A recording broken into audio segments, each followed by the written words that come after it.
여호와의 말씀이니라. 너희를 향한 나의 생각을 내가 아나니 평안이요 재앙이 아니니라. 너희에게 미래와 희망을 주는 것이니라. 여러분, 호레이시오 스페보드 오늘 불렀던 우리 찬송가 413장 이 시입니다. 와, 다시 한번 이걸 여러분 영상을 보면서 이 찬송가 의미를 보니까 새롭게 아마 다가옴이 있을 듯 합니다.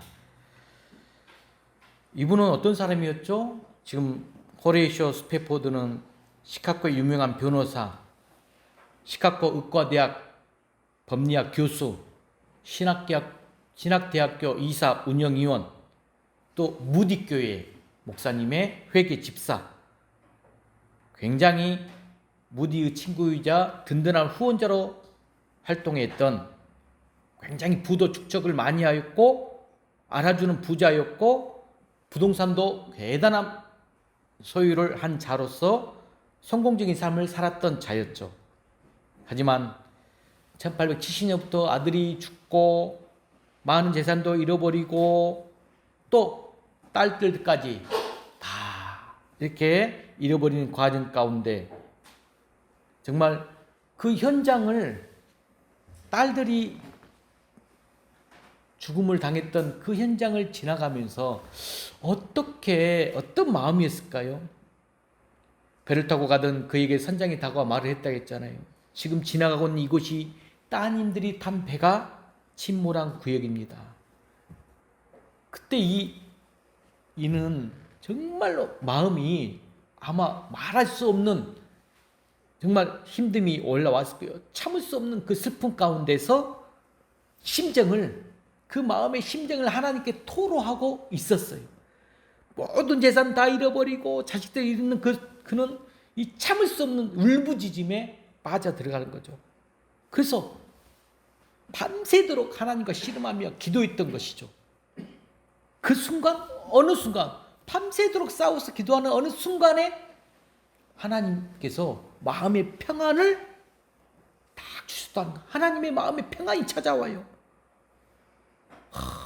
여러분, 이런 경험, 기적, 놀라운 경험인데 놀랍게도 평안해진 그는 밤새 하나님께 무지지며 그 슬픔 참혹함 속에서 기도하는 과정 가운데 있다가 평안이 찾아오자 잠이 들게 되었다는 거예요.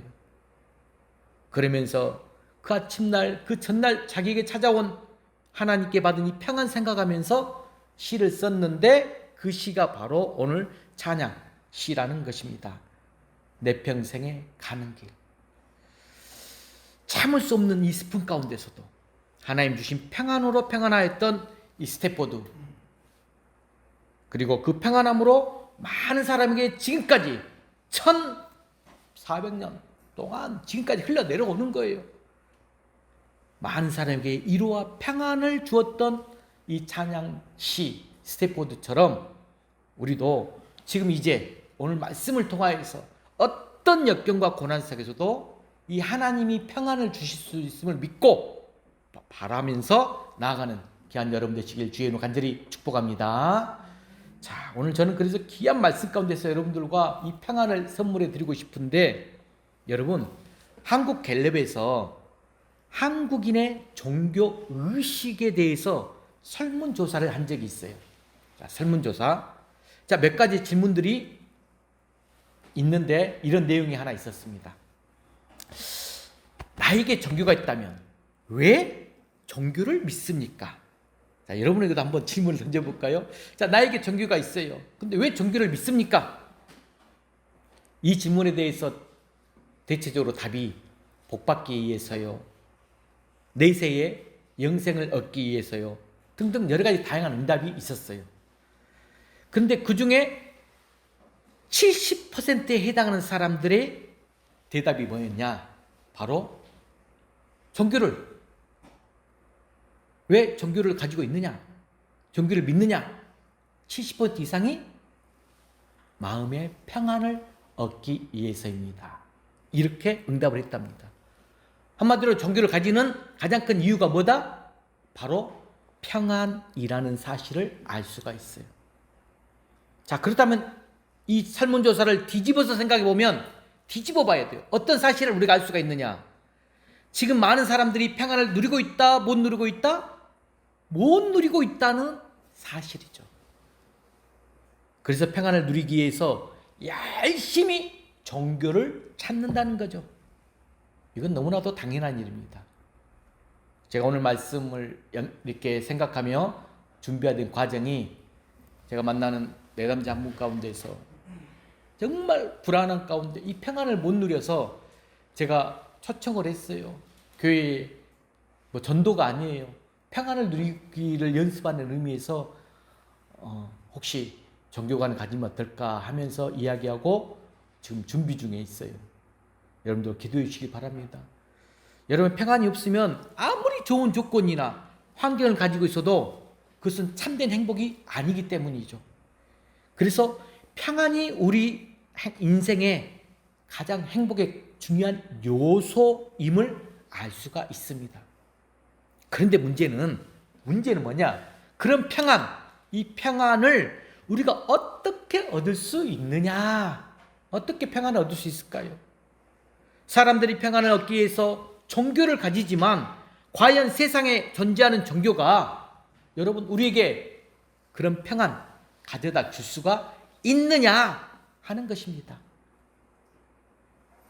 여러분들도 혹 이런 마음 지금 생각할 수 있어요. 그런데 결론적으로 먼저 말씀을 드리자면 이건 오직 하나님만이 우리에게 참된 평안을 주실 수가 있어요. 하나님만이. 세상에서의 어떤 것들도 우리에게 평안 가져다 줄 수 없습니다. 심지어는 종교도 우리에게 진정한 평안 가져다 줄 수 없습니다. 그런 것들은 단지 우리에게 유사품인 평안을 제공해 줄 뿐이에요. 유사품인 평안. 온전한 평안이 될 수가 없고 언젠가는 사라지게 되는 평안이죠.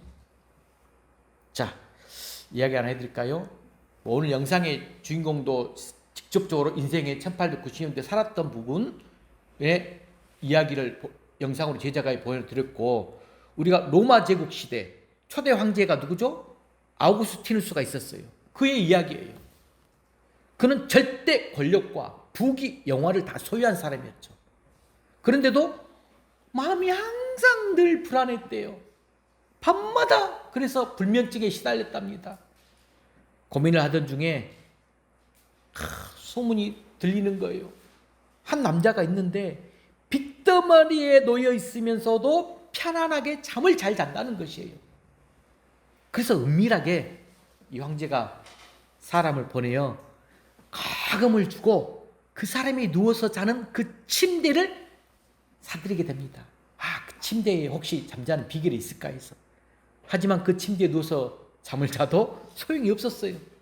자, 세상에 어떤 것도 우리에게 참된 평안을 줄 수 없다는 사실을 알 수 있는데, 여러분 우리가 지금 분명히 알아야 될 점이 뭐냐? 이 평안은 우리 하나님에게서 주실 수 있다는, 하나님만이 우리에게 줄 수 있다는 것. 여러분 성경 바울 서신에도 보면 바울이 성도들의 이 평안을 위해서 항상 하나님께 기도하고 있어요. 그 이유가 평안은 하나님께로부터 오기 때문에 그렇습니다. 저도 매일 매 순간 여러분들을 위해서 기도하는 제목 가운데 하나가 우리 풍화무리의 모든 가족 공동체가 평안한 하루의 일상, 평안한 마음을 주시라 기도합니다. 말씀 한 구절 찾아볼까요? 에베소서 6장 23절 말씀 한번 읽어봅시다. 시작. 아버지 하나님과 주 예수 그리스도께로부터 평안과 믿음을 겸한 사랑이 형제들에게 있을지어다. 로마서 15장 33절 시작. 평강의 하나님께서 너희 모든 사랑과 함께 계실지어다. 데살로니가후서 3장 16절 시작. 평강의 주께서 친히 때마다 일마다 너희에게 평강을 주시고. 여러분 이렇게 하나님만이, 예수님만이 평안과 믿음과 겸한 사람 우리에게 있게끔 기도해달라. 또 평강의 하나님께서 함께 계실지어다. 평강의 주께서 날마다 평강을 주실지어다. 이렇게 말씀을 토대로 해서 여러분들도 함께 기도하면서 나아가라는 거죠. 그래서 오늘은 우리가 어떻게 하나님께서 주시는 평안, 이 평안을 누릴 수 있을까? 이에 대해서 함께 한번 살펴보고자 하는 거예요. 자, 오늘 본문 말씀을 한번 대략적으로 설명해 드리겠습니다. 오늘 본문 말씀은 북이스라엘 남유다 분열왕국 시대에 이 남유다 왕국의 왕 아사왕이 있었어요. 아사왕에 관한 내용인데, 구약 성경에 나타나는 이스라엘 백성들, 여러분 구약 시대의 이스라엘 백성들의 고질적인 문제 중에 하나가 뭐냐면 바로 혼합주의적 신앙이에요. 혼합주의적 신앙. 무슨 뜻이냐? 그들은 하나님을 알고 하나님을 믿습니다. 하지만 하나님만 순수하게 믿지를 않는다는 거예요. 그들은 가나안 땅을 입성하면서 우상들이 있는데 그 우상들을 함께 섬겼어요. 그 대표적인 우상이 뭐냐? 바로 바알과 아세라 신이었어요. 가나안 땅에 토속신을 믿어야 잘 먹고 잘 살 수 있다, 이렇게 잘못 생각했던 것이죠. 그들이 하나님을 믿는다고 말했지만 그런 불순한 동기를 가지고 하나님을 믿었기 때문에 그들이 평안을 누릴 수 없었다는 말씀입니다. 자, 그래서 어떤 일이 벌어지죠, 여러분? 성경을 통해서 알 수 있잖아요. 늘 주변 국가의 침략을 당합니다. 여러 문제와 근심거리로 고통을 당해야만 했어요. 그들이 그런 삶을 극복하고, 그런데 이 평안을 누릴 수 있는 방법, 딱 정답이 하나 있어요. 하나님께 나아갔다는 거예요. 하나님께 나아가는 것. 그들이 하나님을 가까이 할 때에 모든 근심과 고통이 떠나가고 평안이 주어졌다는 사실입니다. 자, 다시 말씀을 드리자면 그들이 평안을 누리느냐 못 누리냐 하는 것은 누구와의 관계에 달려있다? 하나님과 나와의 관계가 어떠하냐, 이것에 달려있다는 거예요. 그들이 하나님을 가까이 하게 되면 평안을 누렸어요. 하지만 하나님과 멀어지면 평안을 누리지 못했습니다. 자, 이렇게 아사 왕이 통치하는 기간에도 그런 원리가 그대로 적용이 됩니다. 원리예요, 이것은. 아사 왕이 통치를 잘해서 백성들이 통치를 잘해요. 그럼 백성들이 하나님을 잘 섬기고 나가면 평안해졌어요. 나라가 평안해졌어. 반대로 아사 왕이 통치를 잘 못하고 백성들이 하나님을 멀리합니다. 그러면 세상을 향하여 나가면서 금방 평안이 사라졌습니다. 이것은 여러분 아사 왕에게만 해당되는 원리가 아니에요. 신구약에서도 똑같이 강조하고 있는 원리입니다. 그리고 지금도 우리도 똑같이 적용되고 있는 원리라는 거예요. 여러분, 성경이 2000년 전에 씌워졌는데, 써지고 하나님의 말씀대로 있는데, 이게 그냥 하나의 소설책, 그냥 역사책이 아니에요. 하나님의 삶의 방식, 그리고 하나님의 역사와 기적을 체험할 수 있는 원리가 담겨져 있고 지금 현재도 나타나고 있다는 사실을 여러분들이 알아야 됩니다. 이런 중요한 원리를 오늘 말씀을 통해서 확인해 볼 수가 있는데, 자, 우리 말씀이 중요하잖아요. 첫 번째가 뭐냐? 우리를 평안 얻는 비결이 뭐냐? 바로 뭐다? 하나님을 찾는 거라는 거예요. 자, 첫 번째, 평안을 얻는 비결은 뭐다? 하나님을 찾는 것이다. 자, 오늘 말씀은 15장을 한번 내가 쭉 다시 한번 15장 1절을 딱 보게 되면 한 선지자가 아사 왕에게 하나님을 찾으라고 권면을 하고 있어요. 아사 왕에게. 15장 1장에 오뎃의 아들 아사랴 선지자 이렇게 말했는데, 그때 아사 왕이 어떤 반응을 하느냐? 바로 8절 말씀을 딱 보게 되면 어떤 말씀을 하죠? 아사가 이 말을 듣고 마음을 강하게 하여. 선지자가 권면하니까 아사 왕이 그 말을 딱 들은 거예요. 듣고 마음을 강하게 먹습니다. 아사 왕 선지자의 말을 듣고 용기를 내서 어떤 일을 벌였느냐? 종교 개혁을 단행했습니다. 자, 10절 말씀 한번 읽어볼까요? 시작. 아사 왕 제15년의 셋째 달에 그들이 예루살렘에 모이고 라고 했어요. 자, 백성들을 예루살렘에 모여서 성회를 개최했다는 거예요. 예루살렘에 모여가지고 성회가 개최되었어요. 또 11절 말씀에도 보면 전쟁 때에서 얻은 이 전리품들을 다 가지고 와서 하나님께 감사의 제사를 드렸다라고 있어요. 그리고 12절 한번 읽어볼까요? 시작. 또 마음을 다하고 목숨을 다하여 조상들의 하나님 여호와를 찾기로 언약하고, 여러분, 그들이 다시 하나님을 찾기로 언약 맹세했다는 거예요. 그리고 13절에 뭐라고 말했느냐 읽어봅시다. 시작. 이스라엘 하나님 여호와를 찾지 아니하는 자는 대소남녀를 막론하고 죽어가는 것이 마땅하다. 마땅하고, 여러분, 정말 그들의 맹세가 얼마나 확고했는지를 지금 알 수가 있어요. 맹세, 언약. 그들이 하나님을 찾지 않으면 어찌하겠다? 다 죽이겠다. 지금 이렇게 선포했다는 거예요. 이렇게까지 맹세까지 하면서 하나님을 찾으니까, 여러분, 이렇게 맹세하면서 하나님을 찾으니까 어떤 축복이 주어졌느냐? 멋진 축복. 15절. 자, 15절 한번 넘겨서 읽어봅시다. 시작. 온 유다가 이 맹세를 기뻐한지라 무리가 마음을 다하여 맹세하고 뜻을 다하여 여호와를 찾았으므로 여호와께서도 그들을 만나 주시고 그들의 사방에 평안을 주셨더라. 할렐루야. 하나님께서 그들에게 사방이 평안을 누리게 하는 축복, 사방이 평안하게 되는 축복을 허락해 주셨다는 거예요. 하나님을 찾으면 이처럼 하나님이 만나주시고 사방이 평안하게 되는 그것이 바로 축복의 원리.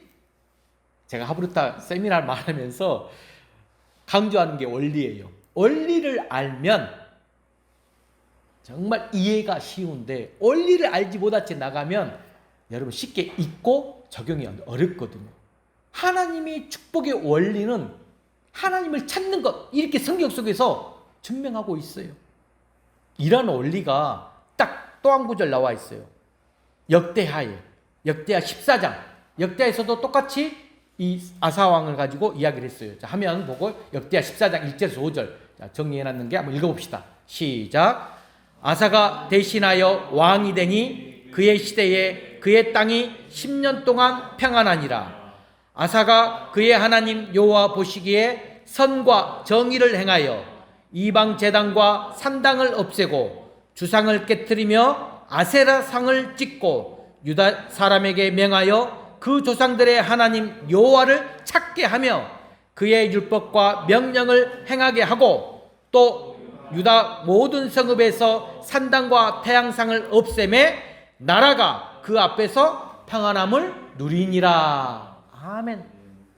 역대상하는 역사서고 그때 그 시절의 사실을 기록한 책입니다.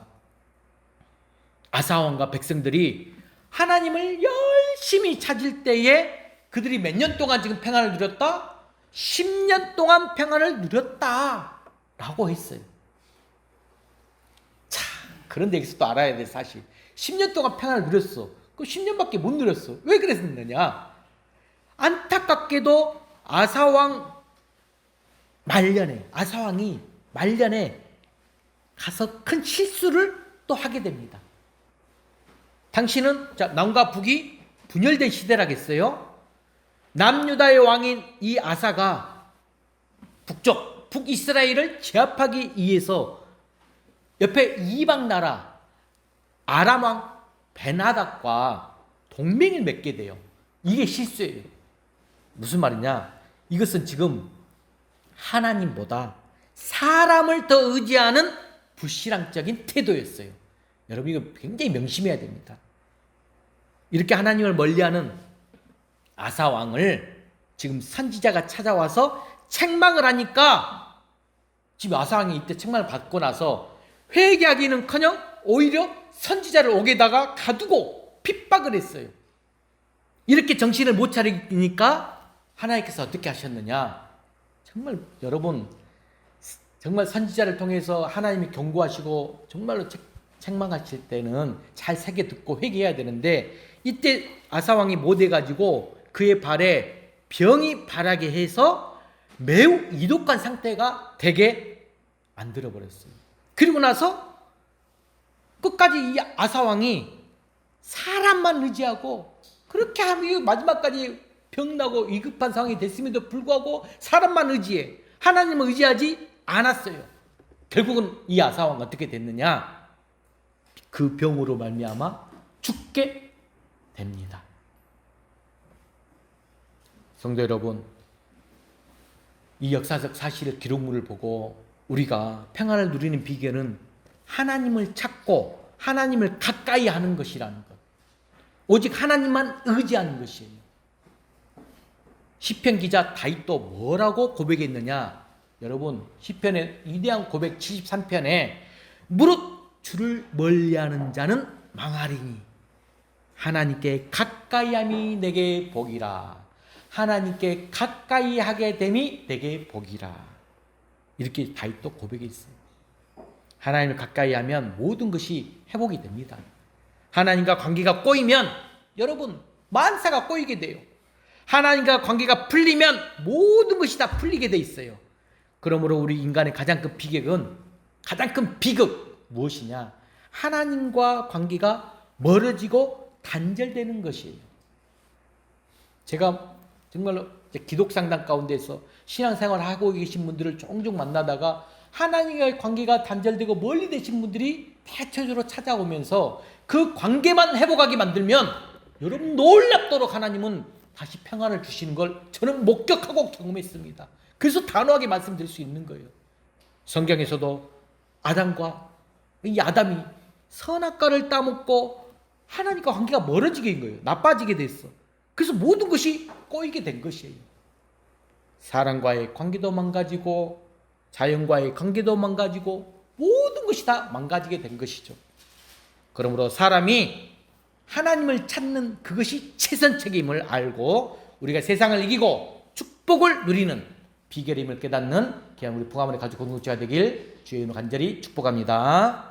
자, 비결은 하나님을 찾는 거라겠어요. 두 번째, 그러면 하나님을 찾는 몇 가지 중요한 방법이 있어요. 자, 이거 잘 또 들으셔야 돼요. 그럼 어떻게 하나님을 찾을까? 첫 번째, 우리가 하나님을 찾을 수 있느냐? 사실 하나님께 우리가 여러분 알아야 될 점, 하나님은 항상 임마누엘, 하나님으로 우리 가까이에 계세요. 우리 가까이 있어. 하나님은 언제 어디에 있어나 계시기 때문에 공간적으로는 항상 우리 곁에 계세요. 지금도 우리 곁에 계셔. 문제는 그런데 그것을 내가 느끼느냐 느끼지 못하느냐 하는 그것이죠. 그래서 우리가 하나님을 찾아야 돼요. 찾아야 돼요.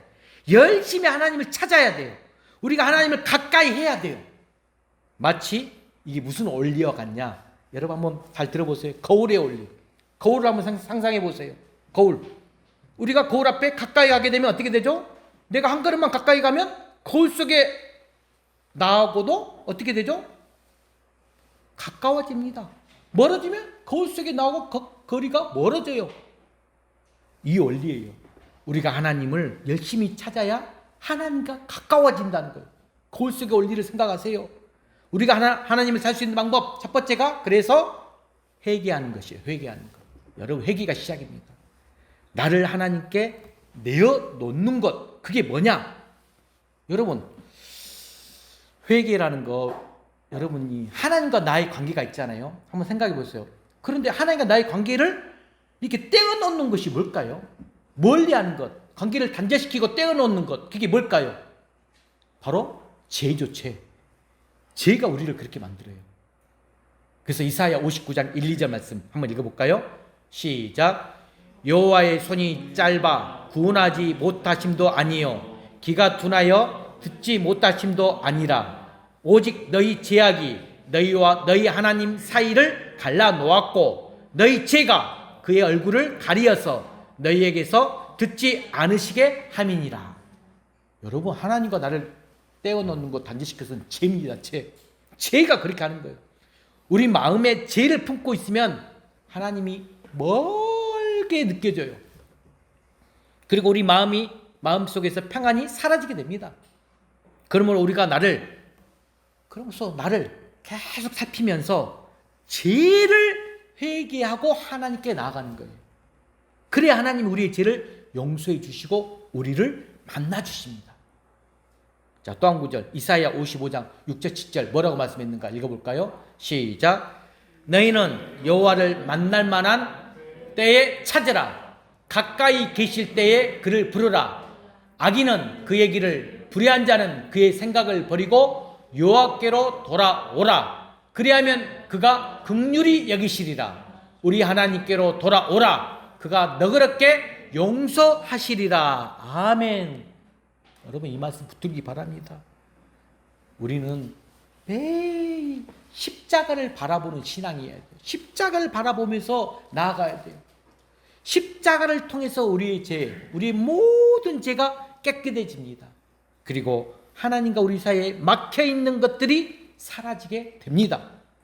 그럴 때 하나님 주시는 평안이 나에게 임한다는 사실 깨닫는 여러분 되시길 바랍니다. 자, 첫 번째 중요한 방법 회개하는 것. 자, 두 번째는 뭐냐?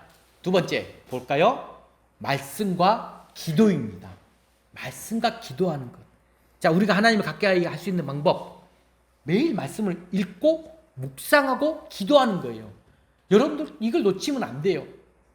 그래서 시편 여러분이 잘 아는 구절 1편 1, 2절 말씀. 어떤 사람이 복 있는 사람이다. 자, 읽어볼까요? 시작. 복 있는 사람은 악인들의 꾀를 따르지 아니하며 죄인들의 길에 서지 아니하며 오만한 자들의 자리에 앉지 아니하고 오직 여호와의 율법을 즐거워하며 그의 율법을 주야로 묵상하는도다. 아멘. 기억하시길 바랍니다. 이 말씀이 무슨 뜻입니까? 복 있는 사람은 하나님을 가까이 하는 사람이다 라고 있어요. 그리고 그 하나님을 가까이 하는 방법이 뭐냐? 바로 성경을 가까이 하라는 거예요. 성경, 말씀을 읽고 묵상할 때에 성령께서 우리에게 다가와요. 성령께서. 또 기도할 때에 하나님이 우리 가까이 오셔서 우리의 기도 소리에 귀를 기울여 주십니다. 그래서 시편 145편 18절 말씀을 읽어보면 그 답이 나오죠. 읽어볼까요? 시작.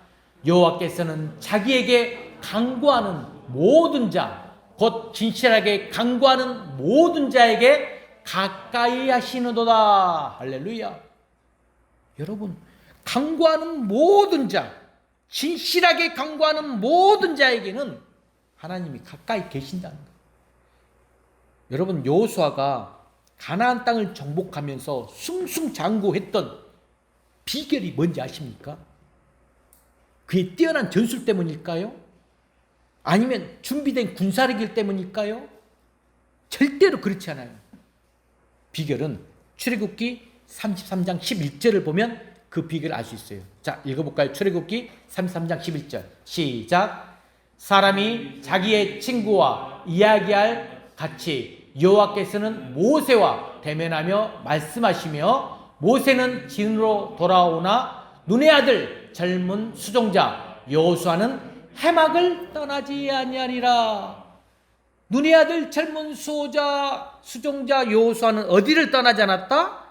해막을 떠나지 아니었다. 여호수아는 모세의 종으로 있을 때부터 하나님 앞에 항상 나아가 기도하는 사람이라는 것. 하나님을 만나기 위해서 해막을 떠나지 않았던 그것이 바로 승리와 평안의 비결이었다는 것을 알 수가 있습니다. 해막 성전입니다. 매일 여러분들이 나와서 말씀 묵상도 할 수만 있으면 시간 내어서 교회에서 묵상하고 그러면서 말씀 묵상과 받은 은혜를 가지고 기도하고 진실하게 하나님께 간구하고 나가면 하나님이 가까이에서 평안함을 주신다는 것입니다. 자, 첫 번째 회개하는 것, 두 번째 말씀과 기도하는 것, 세 번째가 뭐냐? 세 번째는 재점검입니다. 재점검하는 것. 자, 이 말씀은 제가 조금 재점검이 잘 아시잖아요. 우리는 다 연약한 사람이에요. 그래서 그냥 가만히 내버려 두면 마음이 점점점 약해지고 나태해질 수밖에 없는 연약한 인간이에요. 또 우리 생활이 여러분 삶이 얼마나 분주합니까? 정신없이 살다 보면 내가 지금 어디로 가고 있는지 그냥 모른 채 지나친 채 살아갑니다. 그러다 보면 자연스럽게 하나님께서 멀어지게 돼요. 그러면 모든 일이 꼬이게 될 뿐만 아니라 평안을 잃어버리게 됩니다. 그래서 우리는 여러분들 정말 내 영적인 상태, 나의 영적인 상태를 계속 점검할 줄 알아야 돼요. 하나님과의 관계가 멀어져 있거나 틀어져 있다면 그것을 빨리빨리 바로 잡을 줄 알아야 됩니다. 여러분 마치 우리가 악기가 있잖아요. 악기를 무작정 연주하는 게 아니잖아요. 정현우 집사님이 기타를 치실 때 기타 치기 전에 꼭 미리 조율을 해둡니다. 조율하는 것처럼 자동차도 무작정 타고 다니는 것이 아니라 여러분 수시로 점검을 하는 것 해야 돼요. 그래 하는 것처럼 우리의 영적인 부분도 반드시 점검이 필요하다는 거예요. 그렇게 할 때에 여러분이 우리가 하나님과 더 가까운 관계를 유지하면서 평안을 누리게 된다는 말씀입니다. 자, 이제 그러면 세 번째로 우리가 질문 하나 던지겠습니다. 세 번째, 하나님이 우리 주신 평안.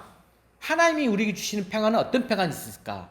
자, 세 번째 한번 눌러볼까요? 여러분 어떤 평안이 있는지 한번 궁금하지 않으세요? 우리에게 주시는 평안에 어떤 것들이 있느냐? 두 가지 평안이 있어요. 외적인 평안과 내적인 평안. 외적과 내적. 이 두 가지가 아주 조화를 잘 이룰 때 오늘 주제의 말씀 사방이 평안하게 되는 축복을 경험하게 됩니다. 자, 그러면 첫 번째로 외적인 평안은 뭐냐? 바로 형통을 말해요. 다른 말로 말하면 형통이에요. 형통. 자, 아사왕이 하나님을 찾을 때 10년 동안 태평성대를 이루었다겠어요. 자, 이처럼 우리가 하나님을 찾으면 하나님이 우리의 앞에 방해가 되는 것들, 장애물이 되는 것들 아무것도 없게 해줍니다. 형통하게 해준다는 거죠. 이것이 바로 외적 평안이에요. 자, 시편 119편 165절 읽어볼까요? 시작. 주의 법을 사랑하는 자에게는 큰 평안이 있으니 그들에게 장애물이 없으리이다. 아멘. 주의 법을 사랑하고 나은 자는 평안만 있고 큰 평안이 있는데 장애물까지 다 없애주린다. 주의 법, 즉 하나님 말씀을 사랑하고 하나님을 찾는 사람에게는 장애물이 없다라고 말씀하셨던 거예요. 여러분, 우리 인생을 살면서 때로 고난 안 찾아오신 분들 있습니까? 고난 다 찾아오지만 거기서 걸려서 넘어지지 않고 다시 일어서게 됩니다.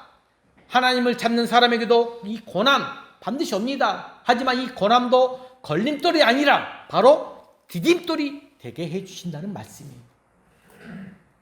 여러분 성경 인물 중에 요셉을 한번 보세요. 애굽에 팔려갔어요. 보디바 집에서 종살이를 합니다. 그러다가 보디바의 아내의 이 모함으로 인해서 감옥살까지 하게 됩니다. 그런데 성경은 뭐라고 말씀하십니까?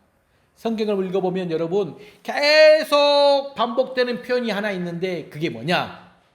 여호와께서 요셉과 함께 하심으로 그가 형통하였더라. 여호와께서 요셉과 함께 하심으로 그가 형통하였더라. 여러분, 아니 종살이를 하는 게 형통입니까? 감옥살이를 하는 게 무슨 형통입니까?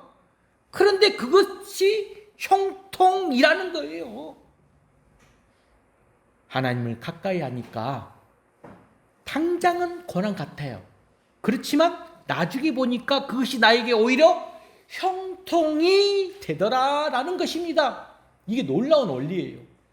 요셉이 종이 되고 감옥에 갇히게 된 그것을 계기로 어떤 역사가 일어나죠? 고위 관리를 만나게 돼요. 나중에 그 소개로 바로 왕을 만나게 되고 마침내 뭐가 됐죠? 애굽의 총리가 됩니다. 놀라운 역사가 일어나는 거예요. 이것은 요셉 자신에게도 영광일 뿐만 아니라 하나님께도 영광이에요. 나중에 동족을 구원하는 놀라운 일이 일어나잖아요. 하나님을 가까이 하는 요셉에게 고난이 걸림돌이 아닌 앞으로 더 나아가게 해주는 디딤돌이 되었다는 것입니다. 제 개인적으로도 할 말이 많아요. 제 역사 가운데서도 이런 경험들이 많습니다. 나중에 개인적으로 하기로 하고. 자, 두 번째는 어떤 평안이라 했죠? 내적인 평안이라고 했죠? 이 내적인 평안은 다르게 표현하면 환경도 초월하는 평안. 이건 정말 멋져요. 외적인 평안보다 더 중요한 것이 내적인 평안인데, 여러분 우리가 세상을 살다 보면 참 이런저런 상황, 환경 가운데 놓이게 됩니다. 그런데 하나님께서 나에게 이 내적인 평안을 주시면 그런 상황, 환경까지도 초월할 수 있게 된다는 거예요. 이건 놀라운 경험이죠. 여러분 성경에서 이를 들어보겠습니다. 사도행전 12장을 보게 되면 감옥에 갇혀 있는 베드로를 볼 수가 있어요. 만날 수 있는데, 감옥에 갇힌 베드로 상상해 보세요. 그런데 베드로가 감옥 안에서 어떤 행동을 했다? 잠을 잤다는 거야. 잠을 평안하게 자고 있어요.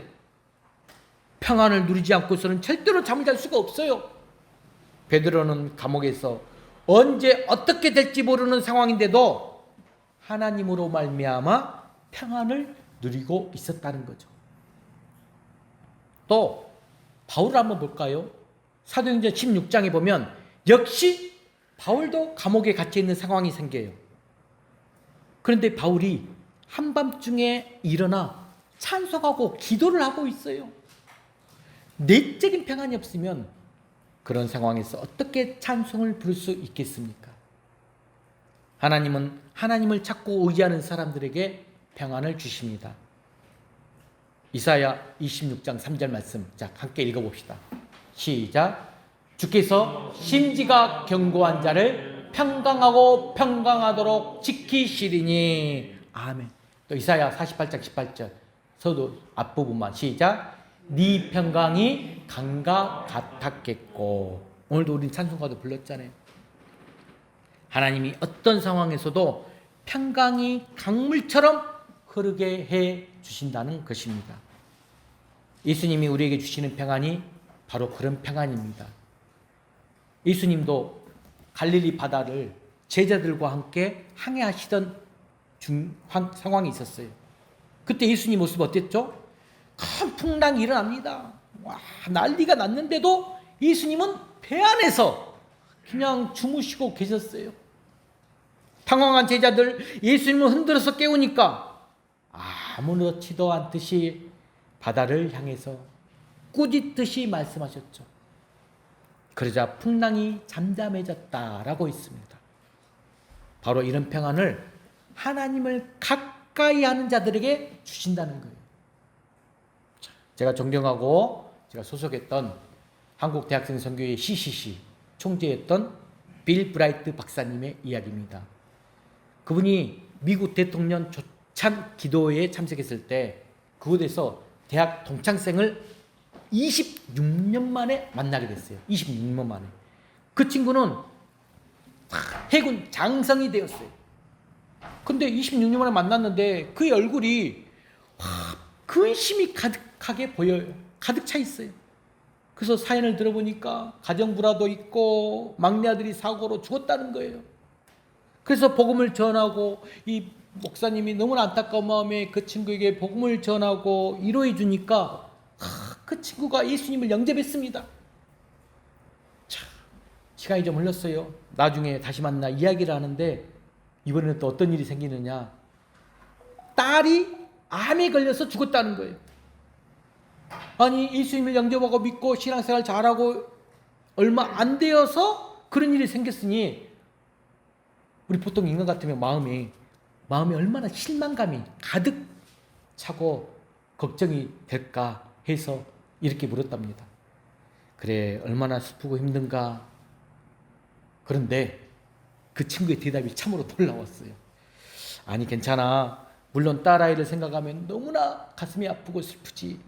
하지만 놀랍게도 이런 상황에서도 하나님이 내 마음에 이해할 수 없는 평안을 주셨다네.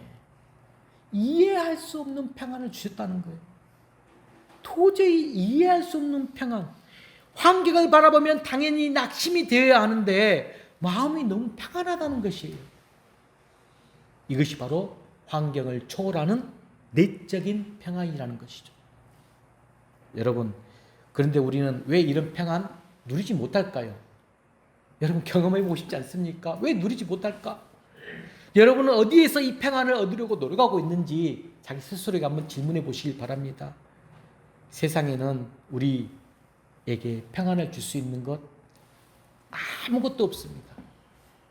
우리 주변에 온갖 좋은 것으로 둘러싸여 있어도 사람도 종교도 아니 됩니다. 하나님이 평안을 주시지 않으면 우리 마음은 불안할 수밖에 없습니다. 하지만 하나님을 가까이 하면 여러분 사방이 형통하게 된다는 것. 사방에 답답한 일이 둘러싸여 있어도 우리에게 강물같이 흐르는 평안을 허락해 주십니다. 그러므로 혹시라도 여러분이 고난 가운데 거한다 할지라도 하나님을 더 가까이 하시길 바랍니다. 그럴 때 세상을 가까이 하고 사람을 가까이 하려다가 하나님이 주시는 그 평안 잃어버리지 마시길 바랍니다.